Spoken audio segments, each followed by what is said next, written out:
नमस्कार विद्यार्थी मित्रांनो, आपले पुन्हा भूमिपुत्र फाउंडेशन या ऑनलाईन प्लॅटफॉर्मवर सहर्ष स्वागत आहे. बघा, आपण PIQ सेशन बघत होतो. PIQ सेशनमध्ये पॉलिटीचे आपले क्वेश्चन ॲनालिसिस करणं सुरू होते. पॉलिटीच्या क्वेश्चनमध्ये आपण आतापर्यंत ग्रुप बी चे पेपर डिस्कस केलेले आहे.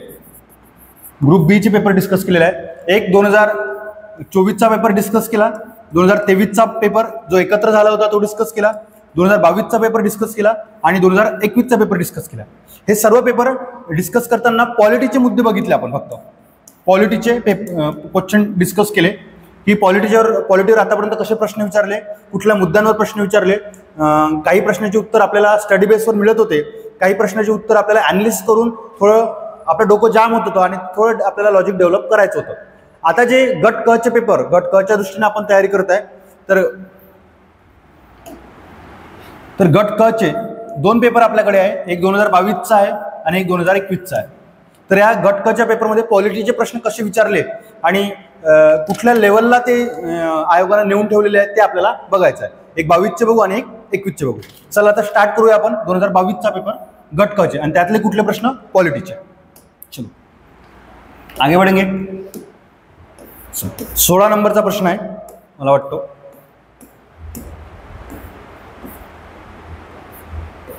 हा आला बघा. तर 16 नंबरचा प्रश्न काय म्हणते बघ. खालीलपैकी कोणत्या घटनादुरुस्तीनुसार देशाचे सार्वभौमत्व आणि एकात्मता याच्या रक्षणासाठी नागरिकांच्या मूलभूत हक्कावर बंधने घालण्यात आली. आता देशाचे सार्वभौमत्व आणि एकात्मता बघा, तर आपल्याला याचं उत्तर माहिती पाहिजे कारण की घटनादुरुस्तीवर हा प्रश्न आहे, अमेंडमेंटवर हा प्रश्न आहे आणि 16वी अमेंडमेंट झालेली होती. 16व्या अमेंडमेंटनुसार देशाचे सार्वभौमत्व आणि एकात्मता याच्या नागरिकांच्या मूलभूत हक्कावर काय घातले होते, बंधने घातले होते. त्याच्यात सर्वात महत्त्वाचे आता ही जी 14वी आहे आणि 14वी जी घटनादुरुस्ती आहे ती पण महत्त्वाची आहे कारण की 14व्या घटनादुरुस्तीनुसार पॉंडिचेरीला युटीचा दर्जा मिळाला होता. नंतर 39वी घटनादुरुस्ती रद्द करण्यात आलेली आहे, हे सर्वांना माहिती आहे. आणि 24वी घटनादुरुस्ती जी आहे, 24वी घटनादुरुस्ती अतिशय महत्त्वाची आहे मित्रांनो. 24वी अमेंडमेंट याच्यानुसार काय झालं होतं, जे अमेंडमेंट बिल आहे, ठीक आहे, अमेंडमेंट बिल हे राष्ट्रपतीवर, अमेंडमेंट बिल हे राष्ट्रपतीवर काय करण्यात आलं होतं, बंधनकारक करण्यात आलं होतं. काय करण्यात आलं होतं, बंधनकारक. तर त्यामुळे चारही ऑप्शन आपण बघितले. 14व्या घटनादुरुस्तीनुसार पॉंडिचेरीला युटीचा दर्जा मिळाला. 16व्या घटनादुरुस्तीनुसार देशाचे सार्वभौमत्व आणि एकात्मता याच्यासाठी मूलभूत हक्कावर बंधने घालण्यात आली. 24व्या घटनादुरुस्तीनुसार जे घटनादुरुस्ती बिल होतं ते पारित करण्यासाठी राष्ट्रपतीवर बंधनकारक करण्यात आलं आणि 39वी घटनादुरुस्ती रद्द करण्यात आली, अवैध करण्यात आली. तर हे पण इथं आपल्याला लक्षात ठेवायचं आहे. चला, तर हे झालं आपलं 16वा प्रश्न. त्याच्यानंतर 17वा प्रश्न काय म्हणते, राज्यघटनेच्या भाग आता असं नाही समजलं तर मग बघायचं 10, 15, 17, ठीक आहे, हे खूप महत्त्वाचं आहे. नाही जमत रोमनमध्ये कधी कधी तर लक्षात ठेवायचं 10, 15, 17. भाग 17 दिलेला आहे. भाग 17 मध्ये कोणते 9 कलम येतात, तर कलम 343 ते 351. मुद्दा बघा, याच्यामध्ये कार्यालयीन भाषा दिलेली आहे.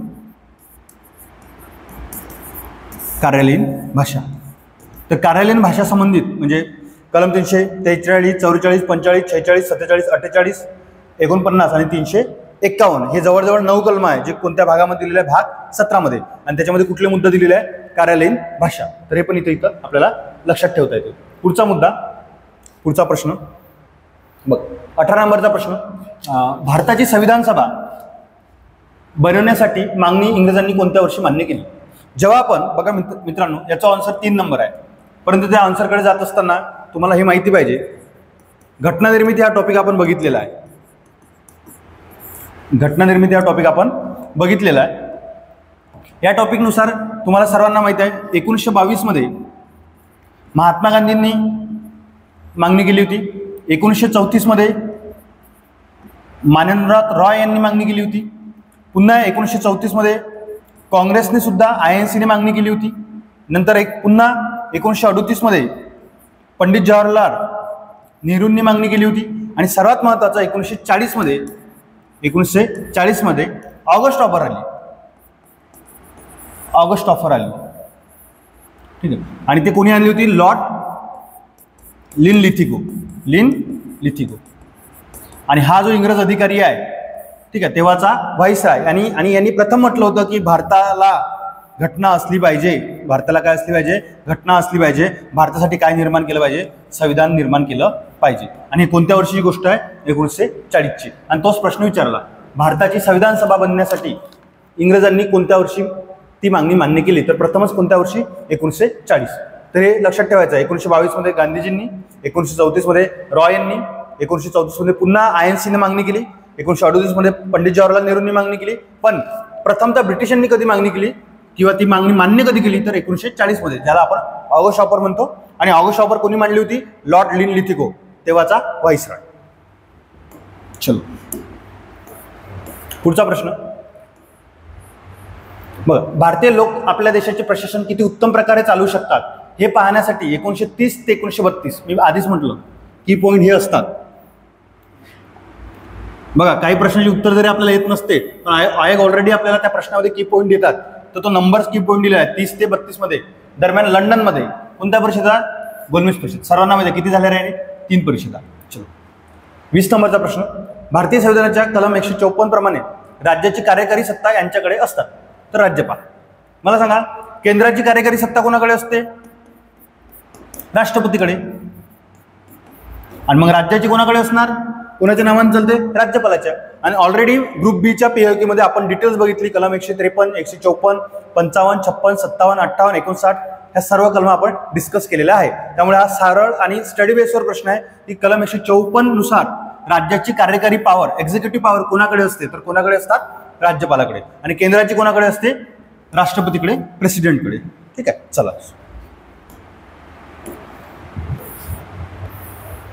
चला बघा, खाली जोड्या जुळवा.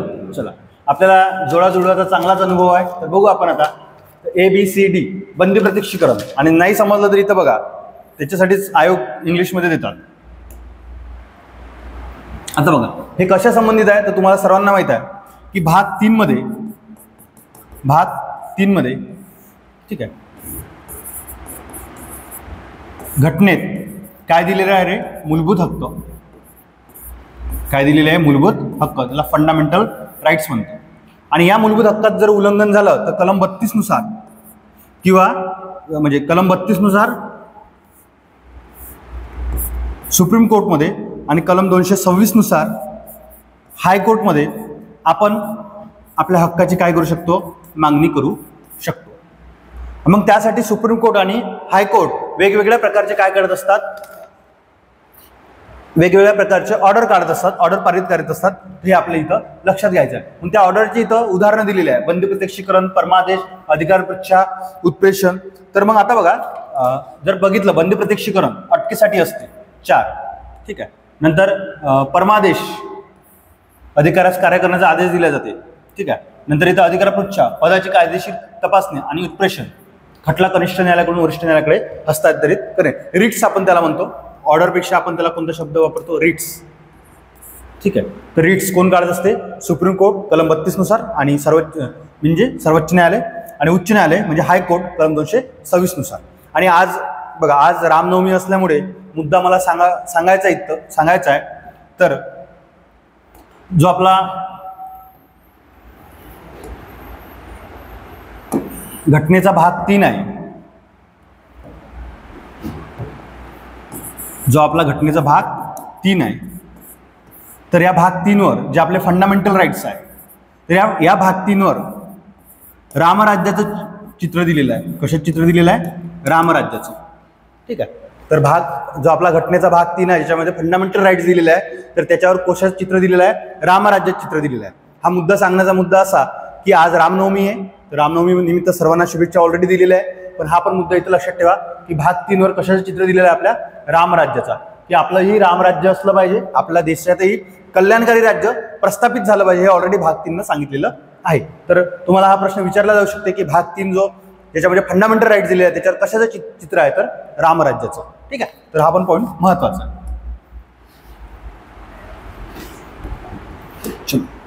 पुढचा 22वा प्रश्न. चला 22 नंबरचा प्रश्न काय म्हणते, भारतीय राज्यघटनेच्या कलम 343 प्रमाणे प्रत्येक ग्रामपंचायत त्यावेळी अंमलात असलेल्या कोणत्याही कायद्याने ती तत्पूर्वीच विसर्जित झाली नसेल तर या 5 वर्षात अस्तित्वात राहील. आता बघा, मला सिंपल याचा अर्थ काय बघा, तुम्ही लोकसभेची निवडणूक घ्या, तुम्ही राज्यसभेची निवडणूक घ्या, तुम्ही विधानसभेची निवडणूक घ्या, मग तिकडे ग्रामपंचायत घ्या, पंचायत समिती घ्या किंवा झेडपी घ्या, कुठलीही निवडणूक जरी घेतली तर त्याचा कार्यकाल कधीपासून सुरू होते, ज्या दिवशी त्याची पहिली बैठक बसते. म्हणजे आज निवडणूक झाली, ठीक आहे, आज समजा आपण वोटिंग केलं आणि सगळेजण निवडून आले, लोकसभा, विधानसभा किंवा ग्रामपंचायत, पंचायत समिती, झेडपीवर सर्व लोक निवडून आले, त्या दिवसापासून कार्यकाल सुरू होतो का रे? बिलकुल नाही. तर लोकसभेची पहिली बैठक, राज्यसभेची पहिली बैठक, विधानसभेची पहिली बैठक किंवा ग्रामपंचायत, जिल्हा परिषद, पंचायत समिती याची ज्या दिवशी पहिली बैठक बसते त्या दिवसापासून कार्यकाल सुरू होत असतो. मग त्या दिवसापासून किती वर्षाचा? लोकसभेचा 5 वर्षाचा, विधानसभेचा 5 वर्षाचा, तर बाकीचा कार्यकाल आपल्याला माहिती आहे, ग्रामपंचायत, पंचायत समिती, झेडपी सर्वांचा 5-5 वर्षाचा असतो. म्हणून आन्सर काय याचं? 3. तिच्या निवडणुकीनंतरच्या पहिल्या बैठकीकरता नियत केलेल्या दिनांकापासून, म्हणजे कोणत्याही निवडणुकाची तारीख इथं लक्षात घेतली जात नाही, तर बैठकीची तारीख इथं लक्षात घेतली जाते. तर हा पॉईंट इथं लक्षात असला पाहिजे. चल पुढचा प्रश्न 23 नंबरचा प्रश्न, कोणत्या समितीच्या शिफारशीनुसार मूलभूत कर्तव्यांचा समावेश करण्यात आला? सर्वांना माहित आहे कुठली समिती होती? स्वर्णसिंग समिती. बघा, आपण याला फंडामेंटल ड्युटीज म्हणतो, ठीक आहे, फंडामेंटल ड्युटीज किंवा मूलभूत कर्तव्य. मूलभूत कर्तव्य कशामध्ये आहे रे? कलम 51, ठीक आहे, आणि भाग 4A, ठीक आहे, कलम 51 आणि भाग 4A. म्हणजे आपल्या ज्या काही ॲज अ सिटिझनशिप जी आपण घेतली आहे भारताची, ॲज अ भारताचा नागरिक म्हणून आपले काहीतरी कर्तव्य असले पाहिजे, आणि हे कर्तव्य आपण आपल्या घटनेमध्ये ऑलरेडी दिलेले आहे, त्याला आपण फंडामेंटल ड्युटीज म्हणतो. आणि हे जेव्हा आपली घटना लागू झाली तेव्हा हे घटनेमध्ये नव्हते, नंतर ते घटनेमध्ये टाकले. आणि त्याच्यासाठी मग सर्वांना माहित आहे कुठली घटना दुरुस्ती केली होती? 42वी अमेंडमेंट 1976ची. आणि या 42व्या अमेंडमेंटनुसार आपण घटनेत किती मूलभूत कर्तव्य टाकले? 10 मूलभूत कर्तव्य टाकले. त्याच्यानंतर आपण एक अजून घटना दुरुस्ती केली, 86वी घटना दुरुस्ती 2002ची, आणि मग आपण 11वं मूलभूत कर्तव्य टाकलं. कितवं? 11वं मूलभूत कर्तव्य टाकलं. आणि मग याच्यासाठी जी समिती स्थापन झाली होती की आपल्या घटनेमध्ये मूलभूत कर्तव्य असायला पाहिजे, तर ती कुठली समिती होती? स्वर्णसिंग कमिटी. ठीक आहे, तर हा काळ खूप महत्वाचा आहे. आणि आपण मूलभूत कर्तव्य कुठल्या देशावरून घेतलेले आहे? रशियावरून.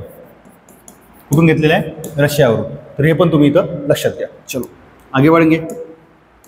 24 नंबरचा प्रश्न. चलो काय म्हणते, खालीलपैकी कोणते काम ग्रामसेवकाचे नाही? ग्रामपंचायत निधीचा योग्य वापर करणे आहे हे काम. ठीक आहे, म्हणजे नाही म्हटलं रे बाबा, लक्षात ठेवायचं. ठीक आहे, खूप महत्वाचं आहे. इथे तुम्हाला काय विचारलेलं आहे?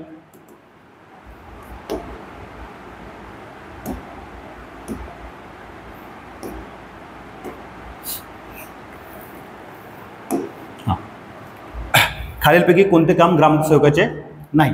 तर नाही हा प्रश्न विचारलेला आहे. ग्रामपंचायत निधीचा योग्य वापर करणे आहे, त्याचंच काम आहे. ग्रामसभेचा अहवाल तयार करणे त्याचंच काम आहे. शासनाने निर्धारित केलेल्या विविध कराची वसुली करणे कोणाचं काम आहे? ग्रामसेवकाचं. तिन्ही कामं ग्रामसेवकाचे आहे, पण नाही विचारलं म्हणून आन्सर काय असणार? यापैकी नाही. ठीक आहे, चला. आणि शेवटला प्रश्न, आणि तो अतिशय महत्त्वाचा प्रश्न आहे, आणि पुन्हा रिपीट तेच मुद्दा झाला. कोणत्या घटना दुरुस्तीने 11वे मूलभूत कर्तव्य यादीनंतर समाविष्ट केले? तर कुठली घटना दुरुस्ती होती? 86वी घटना दुरुस्ती 2002. आताच आपण मूलभूत कर्तव्याबद्दल बोललो. मूलभूत कर्तव्य बघा, एकाच पेपरमध्ये, म्हणजे जे 10 प्रश्न पॉलिटीवर विचारले आहे ते एकाच पेपरमध्ये मूलभूत कर्तव्य म्हणजे फंडामेंटल ड्युटीजवर किती प्रश्न विचारले? 2 प्रश्न.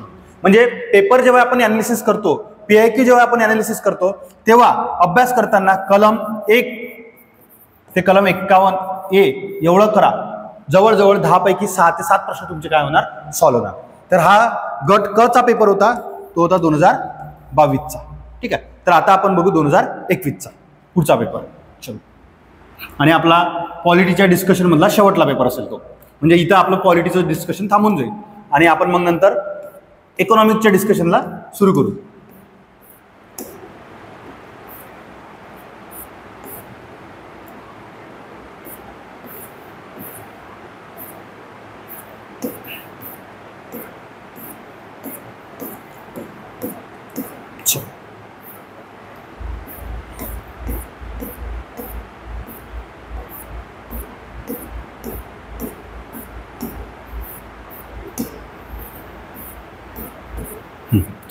तर हा 2021चा पेपर आहे, गट क चा. 2020चा झाला नाही, नाहीतर 2020चा पण आपण घेतला असता. कोविडमुळे 2020चा पेपर झाला नाही गट क चा. हा 2021चा पेपर आहे. आणि 2021चे पॉलिटीचे 10 प्रश्न विचारले होते, ते पूर्ण प्रश्न आपण बघूया, डिस्कस करूया आणि मग पॉलिटी आपण इथं थांबूया. म्हणजे पूर्ण पॉलिटीचं आपल्याला डिस्कशन इथं आपलं, म्हणजे हा लास्ट पेपर असेल आपला पॉलिटीचा. तर 16 नंबरचा प्रश्न आहे हा सुद्धा. 10 प्रश्न आहे ते बघू.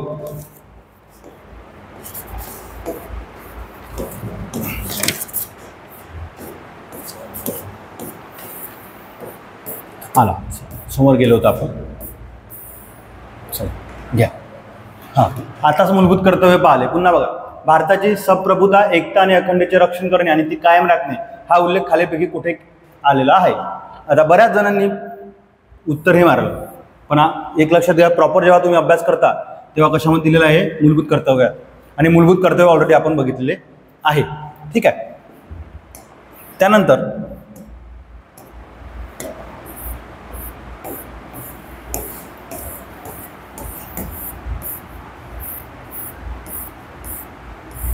सतरा नंबरचा प्रश्न आपण बघू.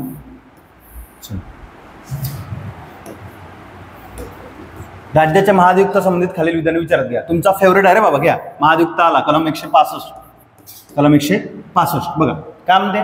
उच्च न्यायालयाच्या न्यायाधीश म्हणून नियुक्त होण्यासाठी जे अर्थ आवश्यक असते ती अर्थ त्याच्याजवळ असणे. ऑब्व्हियसली हायकोर्टात जजची अर्थ त्याच्याजवळ असली पाहिजे. उच्च न्यायालयाचे न्यायाधीश मिळणार सर्व विशेष अधिकार व फायदे नाही, हे नाही मिळेल बाबा. ये ना मिलेगा, ये ना चलेगा.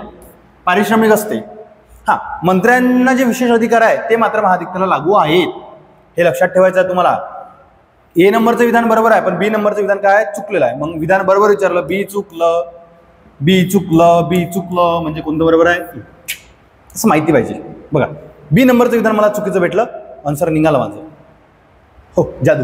यालाच ते जादू म्हणतात, यालाच म्हणतात पीआयक्यू अनालिसिस, यालाच म्हणतात पीआयक्यू अनालिसिस अँड लॉजिक डेव्हलपमेंट. हा मुद्दा तुम्हाला कळला पाहिजे. पुन्हा सांगू का? बघा, क्लिअर करतो. चल काय, बरं पुन्हा आपण प्रॉपर घेऊ. एक थांब रे बाळा, तो गेला, नको जाऊ रे, नाही समजत रे वेळेवर. बरोबर काय म्हणते, मास्तर येळा आहे, समजून निघाल त्याला लवकर. लाल लाल घेऊ आपण, लाल लाल छान दिसते व्हाईटवर. चलो बघू. बघा रे, राज्याचा महाधियुक्ता, कलम 165 किती वेळा बघितला, प्रत्येक पेपरला प्रश्न आहे. मग काय म्हणते इथं, उच्च न्यायालयाच्या न्यायाधीश म्हणून नियुक्त होण्यासाठी जे अर्थ आवश्यक असते ती अर्थ त्याच्याजवळ असणे आवश्यक आहे. अगदी बरोबर आहे वाचताना. मग हे बरोबर आहे, हे बरोबर आहे, हे बरोबर आहे, हे बरोबर आहे. मग एक तर आपलं आन्सर 3 आहे किंवा हे आहे. पुढचं बघू. उच्च न्यायालयाच्या न्यायाधीशांना मिळणार सर्व विशेष अधिकार व त्याचे फायदे संरक्षण मिळतात नाही. महाधियुक्त हा पारिश्रमिक लेवलला काम करतो, जेवढं काम तेवढा पगार, आणि ते राज्यपाल ठरवतो. आणि त्याला उच्च न्यायालयाच्या हायकोर्टाच्या जजची कुठलेही न्यायाधीश विशेष अधिकार प्राप्त होत नाही, मंत्र्यांचे होतात. ठीक आहे. जसं उदाहरणार्थ तू विधानसभेत जाऊ शकतो, विधान परिषद जाऊ शकतो, उपस्थित राहू शकतो, बोलू शकतो, पण मतदान करू शकत नाही, हे लक्षात ठेवायचं आहे. उच्च न्यायालयाचे न्यायाधीश बघा. मग मला सांगा, बी चुकला ना रे, गेलं बी, राहिलं काय आपला ए, जादू. याला म्हणतात जादू, याला म्हणतात अनालिसिस, याला म्हणतात पीआयक्यू अनालिसिस. हे जमलं ना, येणाऱ्या प्रश्नाच होतं, बाकीचे नाही वाचले तरी चालते. बघा, उच्च न्यायालयाच्या न्यायाधीश मिळणारे मानधन, अरे नाही भेट. पारिश्रमिक, त्याचा कार्यकाळ 5 वर्ष नाही.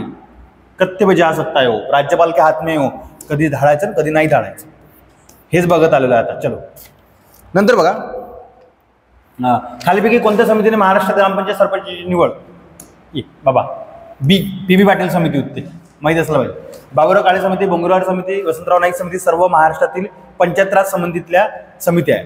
एक वेळ काय करेल, 15 ते 20 मिनिटाचा पुन्हा मी व्हिडिओ आणेल, ज्याच्यामध्ये पंचायत राजच्या केंद्राच्या समित्या आणि पंचायत राजच्या राज्याच्या समित्या आणि त्यांनी महत्त्वाच्या दिलेल्या शिफारसी आपण 100% डिस्कस करू. ठीक आहे. चलो आगे बढ़ेंगे. लाइक करो, शेअर करो, कमेंट करो. लाइक करो, शेअर करो, कमेंट करो. उच्च न्यायालयाचे कोणत्या कलमावर विशेष आदेश जारी करतात, रीट्स. आताच मी तुम्हाला सांगितलं, कलम 32 नुसार सर्वोच्च न्यायालय आणि कलम 226 नुसार उच्च न्यायालय. इथं जास्त डिस्कस करायचं काम नाही, कारण की ऑलरेडी आपण ते डिस्कस केलेलं आहे आणि तो स्टडी बेसचा प्रश्न आहे. चला 20 नंबरचा प्रश्न. हा कॅन्सल झालेला आहे म्हणून तो समोर जात नाहीये. तो रद्द झालेला आहे म्हणून कदाचित तो समोर जात नसेल. 20 नंबरचा प्रश्न रद्द झाला आहे रे. 20 नंबरचा समोर गेला का? 21 नंबरचा कुठं काय आपल्याला तू ये ना बाबा, पोरं काय म्हणतील. खालीलपैकी कोणते कलम केंद्र सरकारकडून राज्यांना देण्यात येणाऱ्या अनुदानाची? 275 सबको पता आहे. आणि हा वित्त आयोग, कलम 280 वित्त आयोग. हां, वित्त आयोगावर सुद्धा एक स्पेशल व्हिडिओ बनवणार आहे. विद्यार्थी मित्रांनो, तुम्ही जर मला ऐकत असाल तर 100% कमेंटमध्ये सांगा वित्त आयोगावर एक छान व्हिडिओ बनवू का, ज्याच्यामध्ये सर्व वित्त आयोगाचे अध्यक्ष, 13वा वित्त आयोग, 14वा वित्त आयोग आणि 15वा वित्त आयोग आणि 16वा वित्त आयोग, हे चारही वित्त आयोग आपण छानपैकी आपण डिस्कस करू आणि वित्त आयोगावर 100% प्रश्न विचारतो. आणि 100% मी तुम्हाला प्रॉमिस करतो वित्त आयोगावर आपण एक छान व्हिडिओ बनवूया. ठीक आहे, चलो आगे बढ़िए. 22 नंबरचा प्रश्न हा पण कॅन्सल झालेला आहे, रद्द झालेला आहे, त्यामुळे आगे बोलू. चलो, घाई नाही अरे बाबा, जे आहे ना ते सांगत आहे व्यवस्थित. मी बघतो 23 नंबरचा प्रश्न काय म्हणते बघा. खालीलपैकी कोणते विधान सत्य नाही? सत्य नाही. बघा, भारतीय राज्यघटनेच्या अंमलबजावणी तारीख ही सर्वांना माहिती आहे, 26 जानेवारी 1950 ही तारीख अंमलबजावणीची जी आहे ही तारीख कशाची आहे रे? मग ही तारीख स्वीकृतवाली डेट आहे. कशाची आहे? स्वीकृत. स्टडी बेसचा प्रश्न आहे बाळांनो, त्यामुळे हे सत्य नाही. बाकी सत्य असणार. मग सत्य नाही तर पाहून वाचू शकता तुम्ही. आता मी नाही वाचून दाखवत तुम्हाला. हां, 24 नंबरचा प्रश्न आणि छान डिस्कस करण्याजोगता आहे. कलम 3 नुसार संसद राज्यामधून भूप्रदेश अलग करून नवीन राज्य निर्माण करू शकते. अगदी बरोबर आहे. संसद राज्याच्या सीमावर नाव बदलू शकते. अगदी बरोबर आहे. नवीन राज्य निर्मिती संदर्भात विधेयक मांडताना राष्ट्रीय पुरुषीवर आवश्यकता. अगदी बरोबर आहे. असे विधेयक सादर करत असताना संबंधित राज्याच्या विधिमंडळाने दिलेला सल्ला किंवा मत स्वीकारणे बंधनकारक असते. तर नाही, अगदी चुकीचं आहे. मग मला सांगा, हे बरोबर वाटलं तुम्हाला? मग हे बरोबर आहे, हे बरोबर आहे, हे बरोबर आहे, हे बरोबर आहे. भेटतायच मी आन्सर मेरे को अगले वाला. बी बनतं, संसद राज्याच्या सीमावर नाव बदलू शकते. बरोबर आहे. बी बी बरोबर आहे. हे गेलं, बिनचूक विचारलं रे. बी, हां, हे राहू शकतं. नवीन राज्य निर्मिती संदर्भात विधेयक मांडणार, हे पण बरोबर आहे. मग A B D A B C A B C. आणि बघा आता तुम्ही म्हणाल कसं सर, जर तुम्हाला हे जर माहित असेल डी गेलं, डी गेलं, डी गेलं, राहिलं काय? A B C. म्हणजे बघा, म्हणून म्हणतो कधी कधी प्रश्न असा वाचत चला, ते पण चांगला आहे. ठीक आहे. अरे पण डी चुकीचं आहे ना रे, मग आपल्याला डी चुकीचं पाहिजे. डी चुकीचं, डी चुकीचं, डी चुकीचं. मग काय बरोबर? एबीसी. बाकी घरी आल्यावर वाचायचं. आणि मी याच्या 24 नंबरबद्दल बोलणार आहे, फक्त थोडंसं खालचा प्रश्न घेऊन घेऊ आणि मग 24 नंतर आपण बोलू.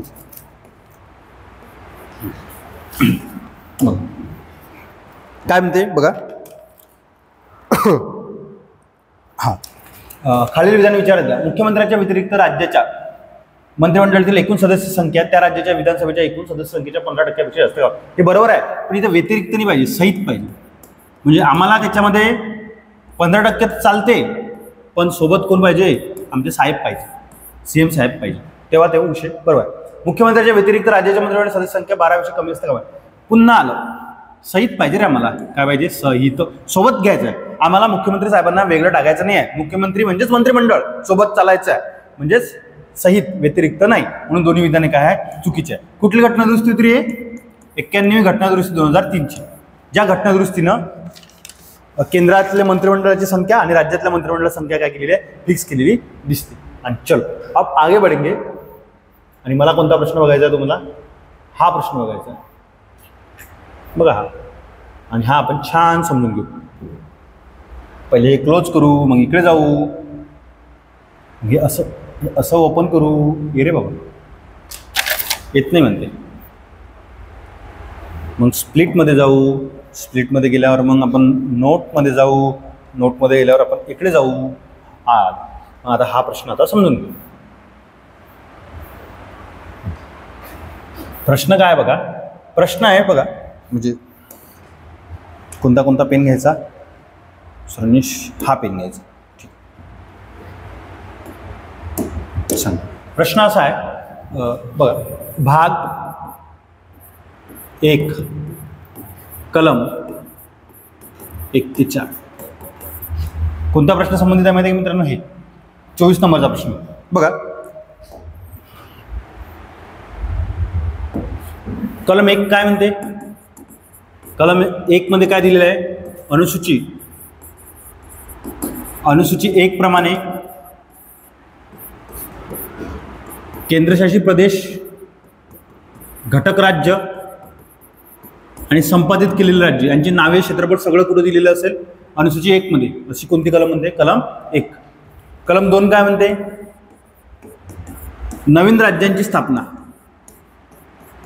नवीन राज्याची काय स्थापना? नवीन राज्य म्हणजे काय?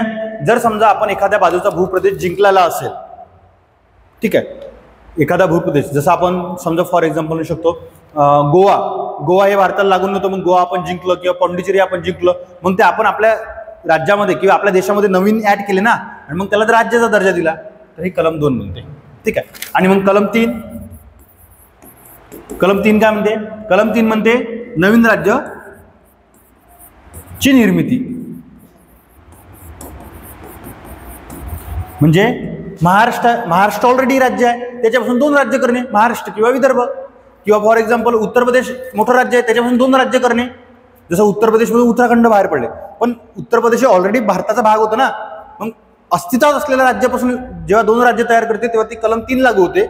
आणि अस्तित्वात नसलेलं राज्य जेव्हा भारतामध्ये ऍड होते नव्यानं, तेव्हा ती कलम 2 लागू होते. आणि कलम 4 काय म्हणते? कलम 4 सांगते की या संबंधित असलेले विधेयक हे सर्व विधेयक कसे असेल, त्याच्यासाठी हे साधारण विधेयक असेल, याच्यासाठी घटना दुरुस्ती करायचं काम राहणार नाही. पण जरी ते विधेयक साधारण असेल, पण ते मांडत असताना राष्ट्रपतीची पूर्व परमिशन घ्यावी आणि सोबतच राज्याचा सल्ला पण घ्यावा. पण राज्याचा सल्ला हा संसदेवर बंधनकारक नसणार. कळला मुद्दा इथपर्यंत? चला, तर विद्यार्थी मित्रांनो, तर आपण आतापर्यंत बघा, आपण आतापर्यंत पुन्हा एकदा सांगतो, ग्रुप बी 2024, ग्रुप बी आणि सी 2023, पुन्हा ग्रुप बी 22, पुन्हा ग्रुप बी 21, हे 4ही पेपर आणि याच्यातले कुठले प्रश्न, पॉलिटीचे प्रश्न ॲनालिसिस केलेले आहे, डिस्कस केले आहे. आणि गट क चे कोणते पेपर? 2022चा पेपर आणि 2021चा पेपर आज डिस्कस केलेला आहे. ठीक आहे. तर सर्व विद्यार्थी मित्रांना मला एकच पुन्हा सांगायचं आहे, लाईक करा, शेअर करा आणि कमेंटमध्ये सांगा तुम्हाला काय काय नवीन गोष्टी पाहिजे. जेवढं चांगलं देता येईल तेवढं चांगलं देण्याचा प्रयत्न करेल. जय हिंद, जय महाराष्ट्र आणि सर्वांना पुन्हा एकदा रामनवमीच्या खूप खूप शुभेच्छा. Thank you so much.